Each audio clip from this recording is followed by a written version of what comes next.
नमस्कार दोस्तों, आज के अंक में आपका स्वागत है। एक और सेट एसएससी जीएस की तैयारी के लिए एक और सेट, यह है 40वां क्लास नंबर। ठीक है, आज के प्रश्न में हम लोग देखेंगे 50, यानी कि जो सेट है इसमें 50 प्रश्न देखेंगे। साइंस और जितने भी सब्जेक्ट हैं जो कि जीएस से रिलेटेड हैं, सारे प्रश्न यहाँ पे इंक्लूड हैं। चलिए, अगर आप नए हैं तो चैनल को सब्सक्राइब कर लिए, क्योंकि यहाँ पे रोजाना एक सेट शाम 6 बजे आना ही आना है। और आप किसी भी सेट से इसका जोड़ करके देख लीजिएगा, क्वेश्चंस थोड़ा सा भी कम नहीं होगा।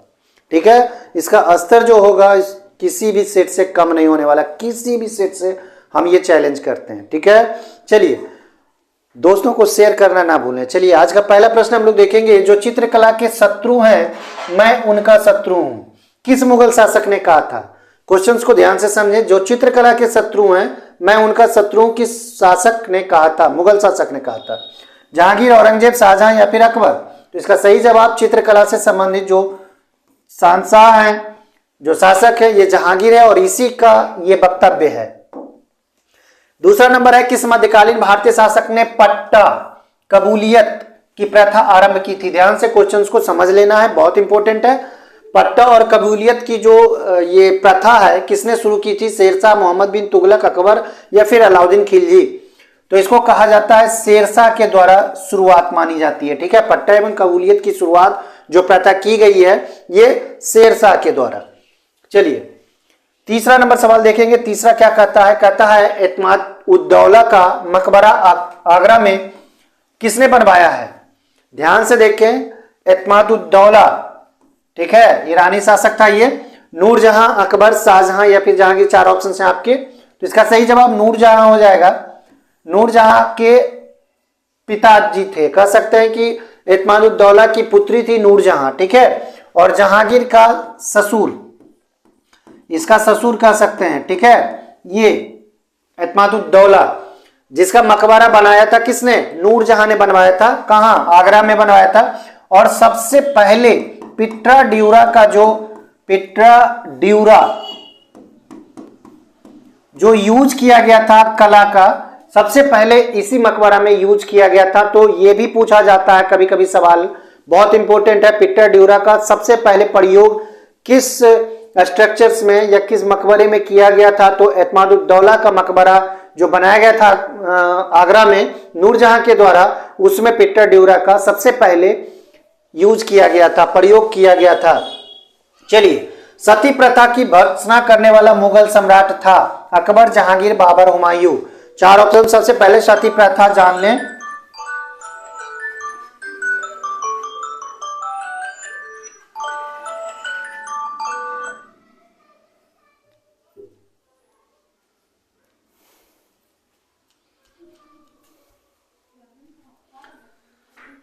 सबसे पहले सती प्रथा को हम लोग समझ लें। सती प्रथा है क्या? तो सती प्रथा पहले क्या होता था कि कोई राजा अगर मर जाते थे किसी युद्ध में, कोई आक्रांताओं के द्वारा या फिर किसी दुश्मन देश के द्वारा जब हमला किया जाता था, तो राजा जब मारा जाता था तो उनकी जो पत्नी होती थी, जो विधवाएं होती थी, वो क्या करती थी? आत्मदाह कर लेती थी, आत्मदाह कर लेती थी। ठीक है, हालांकि ये सती प्रथा का कहीं उल्लेख नहीं मिलता है, लेकिन एक जगह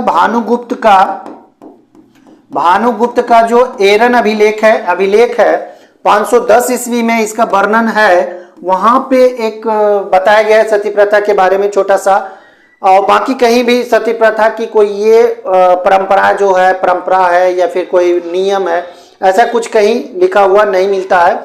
सती प्रथा का कोई साक्ष्य नहीं मिलता है। तो ये एक तरह का आत्मदाह था, जो कि ये क्या करता है, क्यों करती थी विधवाएं? क्योंकि वो डर से, जो दुश्मन देश के जो राजा थे जब जीत जाते थे, तो उसके डर से, अपने इज्जत बचाने के दृश्य से, या फिर और भी कुछ कह सकते हैं, तो उसके लिए वो सती हो जाती थी। तो इसे सती प्रथा के रूप में मान्य था। और 1829 ईस्वी में इसे समाप्त किया गया था भारत में, जो कि कह सकते हैं विलियम बेटिंग उस समय गवर्नर जनरल था भारत का, और उसी के प्रयास से 1829 ईस्वी में सती प्रथा को समाप्त किया गया था भारत में। तो इसे आप जरूर याद रखें। अगर इससे पहले की बात करें तो अकबर मुगल सम्राट था, जो कि सबसे पहले इस पर एक्शन लेना शुरू किया था। और 1582 ईस्वी वो समय था जब यह भी कोशिश किया था कि सती प्रथा को समाप्त किया जाए, हालांकि समाप्त नहीं हो पाया। बाद में चलकर ये सती प्रथा खत्म हुआ 1829 ईस्वी में। ठीक है, चलिए आगे देखेंगे। सवाल पांचवा कहता है किस युद्ध से भारत में मुगल राज्य की नींव पड़ी। मुगल की यहाँ पे चर्चा की जा रही है। तो यह 4 युद्ध है, तालीकोटा का युद्ध, प्लासी का युद्ध, हल्दी घाटी का युद्ध और पानीपत का युद्ध। तालीकोटा का युद्ध, इसे राक्षसी तंगड़ी का युद्ध भी कहते हैं, यह 1665 ईस्वी में हुआ था। एक है प्लासी का युद्ध जो कि 1757 ईस्वी में हुआ था, इसे जानते हैं सिराजुद्दौला और अंग्रेज के मध्य हुआ था। तालीकोटा का जो युद्ध हुआ था यह त्रिपक्षीय संघर्ष इसको कह सकते हैं। ठीक है, उसके बाद आगे देखेंगे हल्दी घाटी का युद्ध, यह 1576 ईस्वी में हुआ था, अकबर और महाराणा प्रताप के बीच में, ये आप जानते होंगे। पानीपत का प्रथम युद्ध इसे माना जा सकता है जो कि मुगलों के बीच और इब्राहिम लोदी के बीच में हुआ था, मुगल कह सकते हैं बाबर के बीच में, ये 1526 ईस्वी में हुआ था। पानीपत का जो पहला युद्ध हुआ था वो 1526 ईस्वी में हुआ था। ठीक है, पानीपत का पहला युद्ध कब हुआ था? 1526 ईस्वी में हुआ था। किसके बीच में हुआ था? बाबर एक तरफ था और एक तरफ था इब्राहिम लोदी जो कि लोदी वंश का अंतिम शासक था।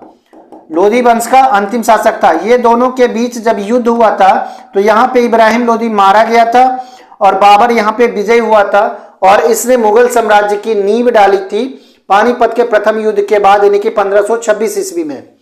चलिए अगला सवाल है, निम्नलिखित में से किस नगर में प्रथम बौद्ध संगीति आयोजित की गई थी? नालंदा है, बोधगया है, राजगीर है, गया है। बहुत इंपॉर्टेंट सवाल है। तो बौद्ध संगीति खास करके 4 यहाँ पे मानी जाती है, 4 बौद्ध संगीति थी। प्रथम की हम लोग चर्चा कर लें। प्रथम बौद्ध संगीति की अगर हम लोग चर्चा कर लें यहाँ पे, तो ये हुआ था 483 ईसा पूर्व में। 483 ईसा पूर्व में। उस समय शासक कौन था? अजात शत्रु था। कौन शासक था? अजात शत्रु शासक था। ठीक है, और कहां हुआ था? राजगीर में हुआ था। राजगृह के नाम से उस समय जाना जाता था, गृहराज राजगृह के रूप में जाना जाता था। तो प्रथम बौद्ध संगीति 483 ईसा पूर्व अजात शत्रु के शासन काल में राजगीर में हुआ था। द्वितीय की अगर हम लोग चर्चा कर लें तो द्वितीय जो हुआ था, द्वितीय बौद्ध संगीति जो हुआ था, यह हुआ था 383 ईसा पूर्व में। 383 ईसा पूर्व में हुआ था और उस समय जो शासक था उसका नाम था कालाशोक। उसका नाम क्या था? कालाशोक था नाम। ठीक है, और ये कहां हुआ था? ये वैशाली में हुआ था। कहां हुआ था? वैशाली में हुआ था। तो ये आपको याद रखने हैं। तो प्रथम बौद्ध संगीति राजगीर में, दूसरा जो हुआ था वैशाली में हुआ था 383 ईसा पूर्व में। शासक कौन था? कालाशोक। सारे चीज इसमें पूछे जाते हैं, कुछ भी पूछा जा सकता है। चलिए तीसरा हम लोग देखेंगे। तृतीय जो बौद्ध संगीति हुआ था यह हुआ था 250 ईसा पूर्व में। 250 ईसा पूर्व में लिखना है, पूर्व, सब में पूर्व होना है। ठीक है, ईसा पूर्व। तो 250 ईसा पूर्व में हुआ था और उस समय जो शासक था वो अशोक था। कौन था? वो शासक अशोक था। 250 ईसा पूर्व में अशोक शासक था। और कहां हुआ था ये पाटलिपुत्र नगर में हुआ था, जिसे हम लोग अभी पटना कहते हैं। पाटलिपुत्र में हुआ था। तो तीनों को आप जान गए। एक और बचता है चतुर्थ जो बौद्ध संगीति हुआ था, ये हुआ था 78 ईस्वी में। ध्यान देना है, 78 ईस्वी में हुआ था और यह हुआ था कुंडलवन कश्मीर में। यह हुआ था कुंडलवन जो कि कश्मीर में है। ठीक है, और उस समय राजा कौन था? तो कनिष्क के शासन काल में यह आयोजित किया गया था। तो 4 बौद्ध संगीति को आपको याद रखने हैं। तो यहाँ पे प्रथम पूछा जा रहा है और कहाँ हुआ था, नगर का नाम पूछ रहा है। तो आसान हो गया यहाँ पे आपके लिए, राजगीर इसका सही जवाब हो जाएगा। एक एक पॉइंट को आपको नोट कर लेने हैं। चलिए 7वां है, कलिंग विजय के उपरांत अशोक महान ने निम्नलिखित में से किस धर्म को अंगीकार कर लिया था? जुडिज्म, जैन, हिंदू, बौद्ध। 4 ऑप्शन है। तो कलिंग जो युद्ध हुआ था वो 261 ईसा पूर्व में हुआ था। ईसा पूर्व में हुआ था। किसके मध्य हुआ था? तो कलिंग के मध्य हुआ था और मगध के जो राजा थे अशोक और मगध, यानी कि मगध और कलिंग के मध्य में हुआ था। ठीक है, तो इसमें जो रक्तपात मचा था, ढेर सारी इसमें खूनी संघर्ष हुआ था, बहुत सारे आदमी मारे गए थे, सेना मारे थे। तो अशोक महान जो था, अशोक जो था, उसका हृदय परिवर्तन यहाँ पे होता है और वह बौद्ध धर्म अपना लेता है। ठीक है, तो 8वां नंबर सवाल अगला देखेंगे। सांची किस कला व मूर्ति कला का निरूपण करता है? सांची स्तूप के बारे में आप सुने होंगे, जैन, ईसाई, मुस्लिम, बौद्ध। बहुत आसान है, ये बौद्ध हो जाएगा, इसमें ज्यादा कुछ करना नहीं है। आगे देखेंगे 9वां, कौटिल्य द्वारा रचित अर्थशास्त्र कितने अधिकरणों में विभाजित है? 11, 12, 15, 17। तो कौटिल्य कौन थे? तो ये प्रधानमंत्री थे। ये प्रधानमंत्री थे। कौन, किसके प्रधानमंत्री थे? ये जब मौर्य काल, मौर्य वंश की स्थापना की गई थी, किसके द्वारा? चंद्रगुप्त द्वितीय के द्वारा, चंद्रगुप्त मौर्य के द्वारा मौर्य वंश की स्थापना की गई थी 322 ईसा पूर्व में। इसको भी आपको याद रखना है, 322 ईसा पूर्व में। ठीक है, इसको भी आपको नोट कर लेने हैं। तो मौर्य वंश की जब स्थापना की गई थी तो उस समय जो प्रधानमंत्री था वो कौटिल्य था। कौन था? कौटिल्य था। ठीक है, याद रखना इस चीज को। अर्थशास्त्र में किस चीज का वर्णन है? राजनीति से संबंधित वर्णन इसमें आपको मिलेंगे। नाम है अर्थशास्त्र, लेकिन आपको जो उसमें उल्लेख जो मिलेगा वो राजनीति से संबंधित सारे उल्लेख यहाँ पे मिलेंगे। और इसको अधिकरण में बांटा गया है, 15 अधिकरण में। तो ये सबसे इंपॉर्टेंट है, बहुत आसान है लेकिन इंपॉर्टेंट है। चलिए, भारतीय विश्वविद्यालय अधिनियम जो कि 1904 ईस्वी में पारित किया गया था, किस वायसराय के काल में पारित किया गया था ये बताना है आपको। 4 ऑप्शंस हैं, Lord William Bentinck, Ripon, Dufferin, Curzon. ध्यान से देख लेने हैं। देखिए, बैटिंग का जो कार्यकाल था यह 1829-30 के आसपास था। रिपन चल जाइए कहां, 82, 80 से 84 लॉर्ड रिपन का शासनकाल। डफरिन 85, याद है कांग्रेस का स्थापना लॉर्ड डफरिन के शासनकाल में। लॉर्ड रिपन आपको याद होगा, स्थानीय स्वशासन के जन्मदाता। ठीक है, लॉर्ड रिपन है। और प्रथम जो यहां का जनगणना शुरू किया गया था रेगुलर, हालांकि पहला के बाद, मेयो के बाद, तो रिपन के समय में हुआ था। तो इन सारी चीजों को, लॉर्ड विलियम बेटिंग, अभी हमने बताया सती प्रथा का समाप्त करने में इसका हाथ था, लॉर्ड विलियम बेटिंग, तो ये भी आपको याद रखने हैं। तो ये सारी चीजें तो होंगी नहीं। 1904 में कौन था? तो ये था लॉर्ड कर्जन। 1829 से 99 से 1905 तक इसका कार्यकाल रहा। 1899 से 1905 ये किसका है? लॉर्ड कर्जन का है। तो जाहिर सी बात है 1904 ईस्वी में जो भारतीय विश्वविद्यालय अधिनियम आया था उसमें उस समय वायसराय कौन था? तो आसान है, लॉर्ड कर्जन था। तो इसका सही जवाब लॉर्ड कर्जन हो जाएगा। ठीक है, अब आगे देखेंगे 11 नंबर। अशोक का द्वादश शिलालेख क्या आदर्श प्रस्तुत करता है ये बताना है। ऑप्शंस आप यहां पे देख लें। धार्मिक उदारता का, सभी संप्रदायों के सार की वृद्धि का, ए और बी में से किसी का नहीं, ए और बी दोनों का। 4 ऑप्शंस हैं, तो आसान है ये द्वादश शिलालेख बताता है। तो ये आदर्श जो प्रस्तुत करता है ये धार्मिक उदारता का, धार्मिक उदारता से संबंधित इसमें चीजें वर्णित है। चलिए 12 देखेंगे। चंपारण आंदोलन में से कौन संबंधित नहीं था? जयप्रकाश नारायण, डॉक्टर राजेंद्र प्रसाद, अनुग्रह नारायण सिंह, इनमें से कोई नहीं। 4 ऑप्शन हैं आपके। तो सबसे पहले आप जान लें कि चंपारण आंदोलन हुआ कहां था। तो यह चंपारण में हुआ था। चंपारण में हुआ था। चंपारण कहां है? तो यह बिहार में हुआ था। ठीक है, कब हुआ था? 1917 ईस्वी में हुआ था। किस लिए हुआ था? तो तिनकठिया जो उस समय चल रहा था उसके विद्रोह में, इसको याद रखने हैं। ठीक है, तिनकठिया जो प्रथा था उसके विरोध में तिनकठिया विद्रोह में हुआ था। प्रथा भी यहाँ पे थोड़ा सा नोट कर लें। ठीक है, तिनकठिया प्रथा के विद्रोह में ये 1917 ईस्वी में। और चंपारण महात्मा गांधी को कौन बुलाए थे? राजकुमार शुक्ल। इसको भी आपको याद रखने हैं, राजकुमार शुक्ल। तो इसे आपको याद रखने हैं। अब बताइए, राजकुमार शुक्ल किनको बुलाए थे? महात्मा गांधी को आग्रह किए थे। ठीक है, आग्रह किए थे आने के लिए। तो महात्मा गांधी आए थे और उसमें सबसे पहले किसान आंदोलन था। इसमें किसान आंदोलन हुआ था, तिनकठिया प्रथा विद्रोह किया जा रहा था नील की खेती के विरोध में। नील की खेती भी यहाँ पे संभव है, आप नील की खेती का विरोध भी कर सकते हैं। तो ये सारी भी चीज़ें पूछी जा सकती है, कभी तिनकठिया पूछ दे या फिर नील विद्रोह पूछ दे। तो 1917 ईस्वी में चंपारण विद्रोह सबसे ज़्यादा पूछा जाता है, किसके आग्रह पर आए थे, तो राजकुमार शुक्ल के आग्रह पर आए थे। तो इन सारी चीज़ों को आपको नोट कर लेने हैं। तो इसमें जयप्रकाश नारायण, डॉक्टर राजमल अनुग्रह, तो ये दोनों तो थे, लेकिन जयप्रकाश नारायण इससे संबंधित नहीं थे। तो आपको ये नोट कर लेने हैं, जयप्रकाश नारायण इससे संबंधित नहीं थे और बार बार उन्हीं को नाम आता है। निम्नलिखित में से किस भारतीय को रॉबर्ट क्लाइव ने बिहार का नायाब दीवान नियुक्त किया था? रॉबर्ट क्लाइव, ठीक है। ओमी चंद, मानिक चंद, सिताब राय दुर्लभ। आसान है, ये सिताब राय था। चलिए 14 नंबर सवाल देखेंगे। 14 क्या कहता है? निम्नलिखित में से कौन सा कार्य भारतीय चुनाव आयोग का नहीं है? पंचायत का चुनाव करवाना, निर्वाचन क्षेत्रों का परिसीमन करना, मतदाता सूची तैयार करना, राजनीतिक दलों का पंजीकरण। तो आपका 4 ऑप्शंस में से ये तो सही हो जाएगा। मतदाता सूची भी तैयार करना भारतीय चुनाव आयोग का काम है, निर्वाचन क्षेत्रों का परिसीमन भी इसी का कार्य है, लेकिन पंचायत का चुनाव करवाना ये राज्य सरकार के अंतर्गत आता है। ये किसके अंतर्गत आता है? राज्य सरकार के अंतर्गत आता है। खास करके ये पंचायती राज से संबंधित चीजें हैं। लेकिन चुनाव आयोग की स्थापना की अगर बात कर लें तो 1950 ईस्वी में चुनाव आयोग की स्थापना की गई है। इसे आप जरूर याद रखें, स्थापना 1950 ईस्वी में की गई है भारतीय चुनाव आयोग की, तो इसे आप जरूर याद रखें।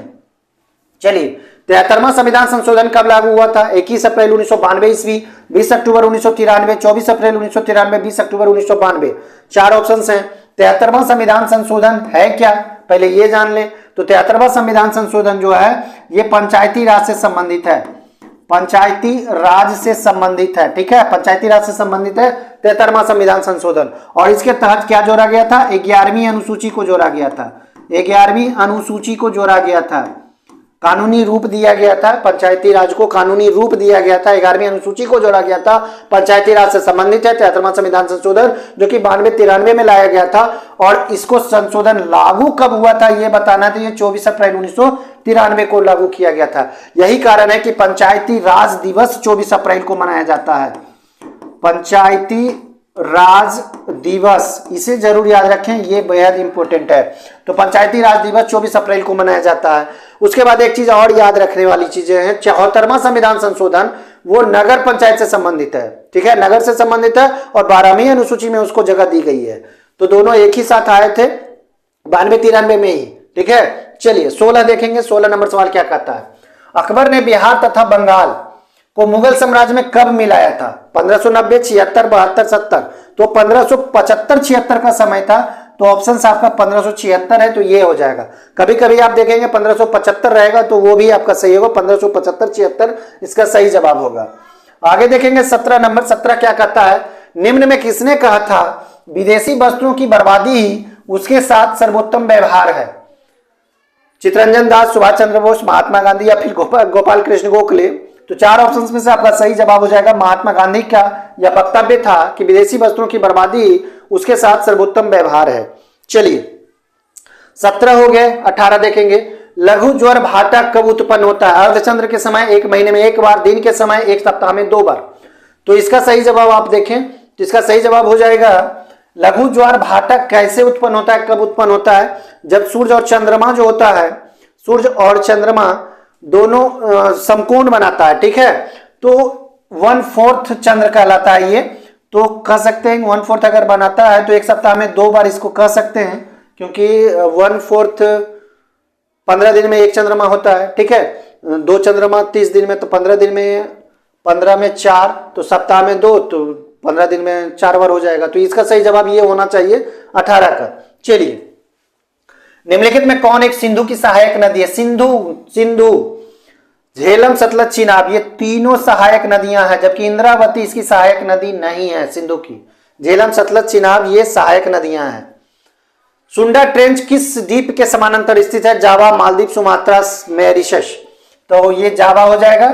सुंडा ट्रेंच जो है ये समानांतर स्थित है जावा, कहीं कहीं आप देखेंगे सुमात्रा, लेकिन इसका ओरिजिनल सही जवाब जावा ही होगा। आप जावा को ही याद रखें क्योंकि जावा ही इसका सही जवाब है। चलिए अटल आवासीय विद्यालय योजना किस राज्य सरकार द्वारा शुरू किया गया है? ये करंट से क्वेश्चंस कह सकते हैं, इंपॉर्टेंट है। बिहार, उड़ीसा, छत्तीसगढ़, उत्तर प्रदेश। इसका सही जवाब उत्तर प्रदेश हो जाएगा। अटल आवासीय विद्यालय योजना, इसके तहत जो आर्थिक रूप से कमजोर व्यक्ति हैं उसके लिए निःशुल्क योजना है पर ये शिक्षा का।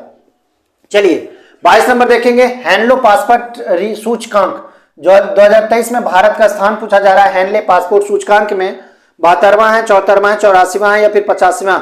अगर वर्तमान समय की बात करें तो ये सभी नहीं होंगे, 80वां स्थान भारत का है। ये वर्तमान की हम बात कर रहे हैं, हैंडले पासपोर्ट सूचकांक में भारत का स्थान 80वां है। जबकि अगर प्रथम स्थान की बात कर लें तो ये सिंगापुर है।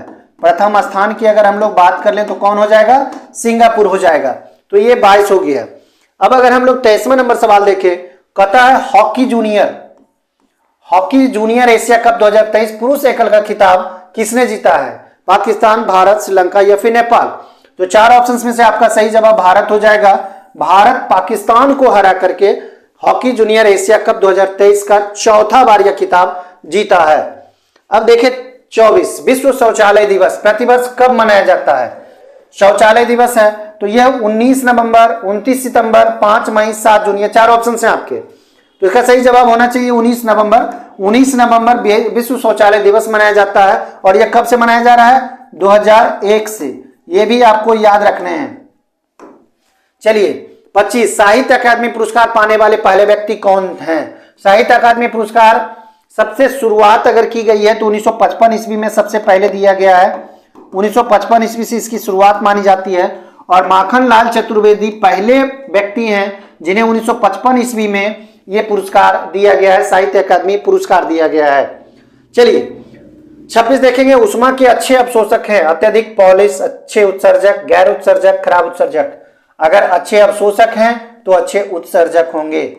ठीक है, अच्छे अवशोषक हैं तो अच्छे उत्सर्जक होंगे। निम्नलिखित में कौन अपचायक शर्करा है? ध्यान से देखना है क्वेश्चंस को। अपचायक शर्करा की बात यहां पे हो रही है। Glucose, sucrose, maltose, lactose 4 options हैं तो सुक्रोज इसका सही जवाब हो जाएगा। अपचायक शर्करा की अगर यहां पे चर्चा की जाती है तो सुक्रोज को माना जाता है। चलिए आगे, निम्नलिखित में से कौन सा रोग प्रोटोजोआ द्वारा होता है? मलेरिया, हैजा, निमोनिया, डिप्थीरिया। तो इसका सही जवाब मलेरिया हो जाएगा। मादा एनोफ्लीज मच्छर के काटने से मलेरिया रोग होता है और यह प्रोटोजोआ द्वारा होता है, प्रोटोजोआ जनित बीमारी है। बाकी के आप देख सकते हैं हैजा, निमोनिया, डिप्थीरिया, ये तीनों जीवाणु से होने वाला रोग है। जीवाणु से होने वाला रोग है तो इसे भी आपको याद रखने हैं कि हैजा, निमोनिया, डिप्थीरिया ये सारे जो रोग हैं ये जीवाणु से होने वाले रोग हैं। चलिए, राक्षसी टंगड़ी तालिकोटा का युद्ध के समय विजयनगर का शासक कौन था? यह बताना है। सदाशिव राय, अच्युत देव राय, मल्लिकार्जुन, वेंकट द्वितीय। तो राक्षसी टंगड़ी तालिकोटा का जो युद्ध हुआ था यह 1665 ईस्वी में हुआ था। विजयनगर इसमें इंक्लूड था। सदाशिव राय उस समय शासक था विजयनगर का और इसका जो मुख्य शासक कह सकते हैं, शासक तो यही था लेकिन इसका जो मंत्री था मदन राय, राम राय। ठीक है, यही मेनली रूप से शासक था, लेकिन सदाशिव राय मुखौटा के रूप में था। आगे देखेंगे, मिथिला के कर्नाट वंश का संस्थापक पूछा है। कर्नाट वंश का संस्थापक नरसिंह देव, हरि सिंह, हरिदेव, नान्यदेव। ऑप्शंस बहुत आसान है। नान्यदेव, मिथिला के कर्नाट वंश का संस्थापक नान्यदेव को माना जाता है। बानर सेना, मंजरी सेना का गठन किस आंदोलन के दौरान किया गया था? भारत छोड़ो आंदोलन, स्वदेशी आंदोलन, सविनय अवज्ञा आंदोलन और सहयोग आंदोलन। बताना है आपको, इजी है, आप लोग पढ़े होंगे इस चीज को। भारत छोड़ो आंदोलन कब हुआ था? 42 में। ठीक है, स्वदेशी आंदोलन 1905 ईस्वी, सविनय अवज्ञा आंदोलन 1930 ईस्वी, असहयोग आंदोलन 1920-21 को माना जाता है। तो बानर सेना बालकों के द्वारा जो गठित सेना था बालकों का, उसे बानर सेना कहा गया और मंजरी सेना कहा गया बालिकाओं के द्वारा। बालिका के द्वारा जो गठित सेना था उसे मंजरी सेना कहा जाता था। और यह सविनय अवज्ञा आंदोलन जो 1930 ईस्वी में हुआ था, इसी से संबंधित यह सेना का गठन किया गया था। आगे देखेंगे 32, निम्न में किस क्षेत्र में अस्थायी बंदोबस्त की व्यवस्था की गई थी? प्रचलित नहीं थी, यह बताना है। तो पंजाब, बंगाल, उड़ीसा, बिहार। तो बंगाल, उड़ीसा, बिहार में तो था लेकिन पंजाब में यह व्यवस्था अस्थायी बंदोबस्त व्यवस्था नहीं था। स्थायी बंदोबस्त की शुरुआत कब की गई है? 93 ईस्वी से इसकी शुरुआत की गई है लॉर्ड कॉर्नवालिस के द्वारा, लॉर्ड कॉर्नवालिस के द्वारा। तो इसे आप जरूर याद कर लें, ठीक है, नोट डाउन कर लें, लॉर्ड कॉर्नवालिस के द्वारा 1793 ईस्वी में। 33 कहता है निम्न में कौन सा युग्म सुमेलित नहीं है? उपराष्ट्रपति का पद अमेरिका से लिया गया, चलिए ये सही है। राज्यसभा के सदस्यों का निर्वाचन आयरलैंड, नहीं ये गलत है, ये आयरलैंड से नहीं लिया गया बल्कि दक्षिण अफ्रीका से लिया गया है। कहां से लिया गया है? दक्षिण अफ्रीका से लिया गया है। तो आपका सही जवाब बी हो जाएगा, सुमेलित ये नहीं है। बाकी राज्यों में राज्यपाल का नियुक्ति कनाडा के संविधान से लिया गया, तो ये ठीक है। संसदीय विशेषाधिकार जो लिया गया ये ब्रिटेन से लिया गया, ये भी सही है आपका। चलिए 34 नंबर सवाल देखेंगे। दोस्तों इतनी मेहनत के बाद एक शेयर तो जरूर बनता है, शेयर जरूर करें वीडियो को, लाइक कमेंट जरूर करें, और बस सेकेंड से भी कम समय में ये सारी चीजें होती है, शेयर भी, लाइक भी, कमेंट भी, और सब्सक्राइब नहीं किया तो सब्सक्राइब करके बेल आइकन को दबाना है। सारी चीजें 1-2 सेकेंड के अंदर हो जाता है, इसलिए थोड़ा सा कृपा जरूर करें, ठीक है। एक उच्च न्यायालय का न्यायाधीश अपना त्यागपत्र संशोधित करता है, किसको करता है? राष्ट्रपति को, भारत के मुख्य न्यायाधीश को, राज्य का राज्यपाल, उच्च न्यायालय का मुख्य न्यायाधीश। तो 4 ऑप्शंस में से ये तीनों नहीं होंगे। राष्ट्रपति को यह संबोधित करता है, त्यागपत्र किसे देता है? राष्ट्रपति को। आगे देखेंगे 35 नंबर सवाल क्या कहता है? एल नीनो बनता है प्रशांत महासागर में, हिंद महासागर में, भूमध्य सागर में, या फिर अटलांटिक महासागर में। 4 ऑप्शंस हैं, 4 ऑप्शंस में से आपका सही जवाब प्रशांत महासागर हो जाएगा। एल नीनो प्रशांत महासागर में बनता है। सतकोशिया बाघ रिजर्व किस राज्य में है? उड़ीसा, तमिलनाडु, मध्य प्रदेश, महाराष्ट्र। 4 ऑप्शंस हैं आपके। तो सतकोशिया जो बाघ रिजर्व है ये है कहां? भुवनेश्वर में है। भुवनेश्वर में ये सतकोशिया बाघ रिजर्व है, टाइगर रिजर्व है। और भुवनेश्वर कहां की राजधानी है? उड़ीसा की राजधानी है। आपका सही जवाब ए हो जाएगा। समर्थ योजना की शुरुआत किस मंत्रालय के द्वारा शुरू किया गया है? तो यहां बताना है वित्त, कपड़ा, रेल, शिक्षा। कौन सा मंत्रालय है? तो यह कपड़ा मंत्रालय है। कपड़ा मंत्रालय के द्वारा यह समर्थ योजना की शुरुआत की गई है।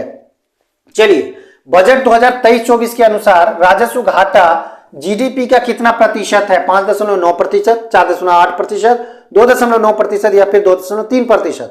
तो 4 ऑप्शंस में से यहां पे देखिए, ध्यान से देखिए, राजस्व घाटा पूछ रहा है तो जीडीपी का कितना है? तो ये 2.9% हो जाएगा। जबकि अगर पूछ ले राजकोषीय घाटा कितना है तो जीडीपी का 5.9% होगा। दोनों को याद रखने हैं आपको। 39 नंबर देखेंगे। भारत की एकमात्र अंतर्वाही नदी कौन सी है? झेलम है, लूनी है, माई है, छिप्रा है। तो अंतर्वाही नदी वैसी नदी होती है जो निकलती तो है किसी पहाड़ से, किसी पर्वत से, लेकिन वह बहते हुए किसी महासागर में नहीं गिर के वह कहीं मैदानी इलाके में भूल जाती है, खो जाती है, समाप्त हो जाती है। वैसी नदी को अंतर्वाही नदी कहते हैं, ठीक है। तो अंतर्वाही नदी यहाँ पे लूनी नदी है जो कि कच्छ के रन में, कहां? कच्छ के रन में समाप्त हो जाती है। कच्छ के रन में तक जाते जाते ये समाप्त हो जाती है। 40 नंबर सवाल हम लोग यहाँ पे देखेंगे। 40 क्या कहता है?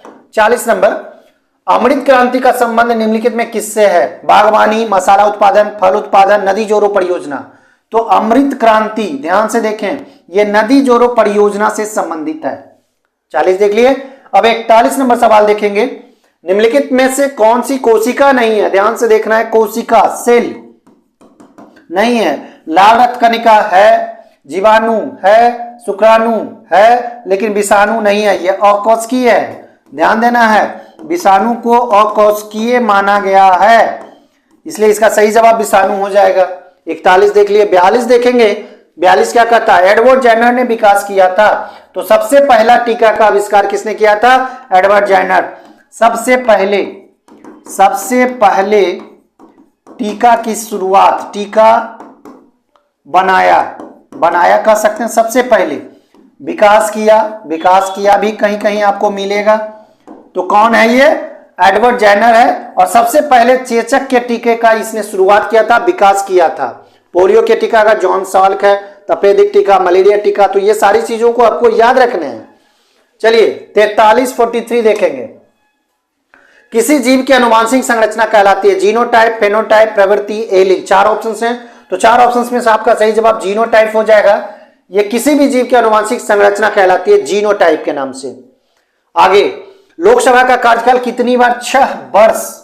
वर्ष कर दिया गया था। कितनी बार? एक बार, दो बार, तीन बार, कभी भी नहीं किया गया था। पहले ये तो जान रहे हैं कि लोकसभा का जो कार्यकाल होता है, लोकसभा का कार्यकाल कितने वर्षों का होता है? 5 वर्षों का अमूमन होता है। अभी भी है, पहले भी था, ठीक है। लेकिन बीच में 42वां संविधान संशोधन हुआ था। 42वां संविधान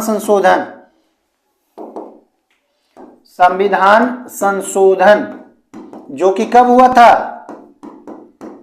1976 ईस्वी में। इसमें क्या कर दिया गया था? इसमें लोकसभा का जो कार्यकाल था वो 6 वर्ष का कर दिया गया था, ठीक है। 42वां संविधान संशोधन 1976 के द्वारा। तो एक बार इसका सही जवाब होगा, क्योंकि अगला इस बार जब 44वां संविधान संशोधन हुआ था, इसे भी नोट कर ले, 44वां संविधान संशोधन जब हुआ था, ठीक है, 44वां संविधान संशोधन जब हुआ था, कब? जब यह संविधान संशोधन हुआ था 1978 ईस्वी में, तो इसे समाप्त कर दिया गया था और इसे फिर से 5 वर्ष कर दिया गया था। तो इसे जरूर याद रखें। 45वां नंबर सवाल देखेंगे। यहाँ पे पंजाब के शेर के रूप में कौन जाना जाता है? भगत सिंह, राजगुरु, लाला लाजपत राय या फिर सुखदेव? तो पंजाब का शेर लाला लाजपत राय को माना जाता है। लाला लाजपत राय की मृत्यु लाठी के लगने से हुआ था। ये साइमन कमीशन का विरोध कर रहे थे और उसी क्रम में अंग्रेजों के द्वारा लाठी चार्ज किया गया, जिसमें इनकी मृत्यु होती है, लाला लाजपत राय की। चलिए 46, आर्यों का भारत में प्रथम अस्थायी आवास? बलूचिस्तान, सिंध, उत्तर प्रदेश, पंजाब। सिंध माना जाता है। उस समय सिंध भारत का हिस्सा हुआ करता था, जो कि अभी पाकिस्तान का हिस्सा है। रेणुकूट किस उद्योग के लिए प्रसिद्ध है? अभ्रक, एल्युमिनियम या लोहा या खाद? तो 4 ऑप्शंस में से आपका सही जवाब हो जाएगा एल्युमिनियम। एल्युमिनियम के लिए, उद्योग के लिए एल्युमिनियम उद्योग कह सकते हैं। रेणुकूट प्रसिद्ध है। रेणुकूट है कहां? तो ये उत्तर प्रदेश में है। कहां है? उत्तर प्रदेश में ये है रेणुकूट, ठीक है। हिंडाल्को इसको कहा जाता है। ये जो उद्योग है इसको क्या बोला जाता है? हिंडाल्को। इसको याद रखना है। और रेणुकूट में एक चीज और है, कौन सा बांध है? रिहंद बांध। इसे भी आपको याद रखना है। रिहंद बांध ये कहां है? रेणुकूट में है। तो ये 2 चीज आपको याद रखना है। चलिए आगे। आर्य समाज की स्थापना कहां हुई थी? बॉम्बे, लाहौर, दिल्ली, सूरत। आर्य समाज की स्थापना बॉम्बे में दयानंद और सरस्वती के द्वारा 1875 ईस्वी में की गई थी। कब की गई थी? 1875 ईस्वी में। किनके द्वारा? दयानंद सरस्वती के द्वारा, ठीक है। तो दोनों चीजों को याद रखने हैं आपको।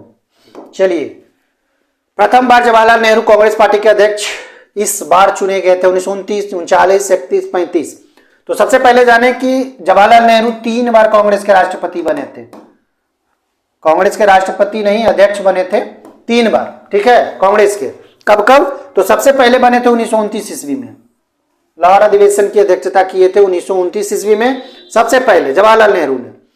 उसके बाद 1936, 1937 ये दोनों का भी इन्होंने अध्यक्षता किए थे। तो 3 बार ये कुल जवाहरलाल नेहरू कांग्रेस पार्टी के अध्यक्ष रहे थे। आज का अंतिम सवाल और 50वां सवाल है, भारत में विशालतम समुद्र तट कहां है? केरल में है, गोवा में है, तमिलनाडु में है या फिर पश्चिम बंगाल में है? इसका सही जवाब हो जाएगा तमिलनाडु में है। भारत में विशालतम समुद्र तट, जिसे मेरीना तट भी कहा जाता है, मेरीना तट के नाम से यह जाना जाता है, जो कि चेन्नई में है। और चेन्नई कहां है? ये तमिलनाडु की राजधानी है। ये विश्व का दूसरा सबसे बड़ा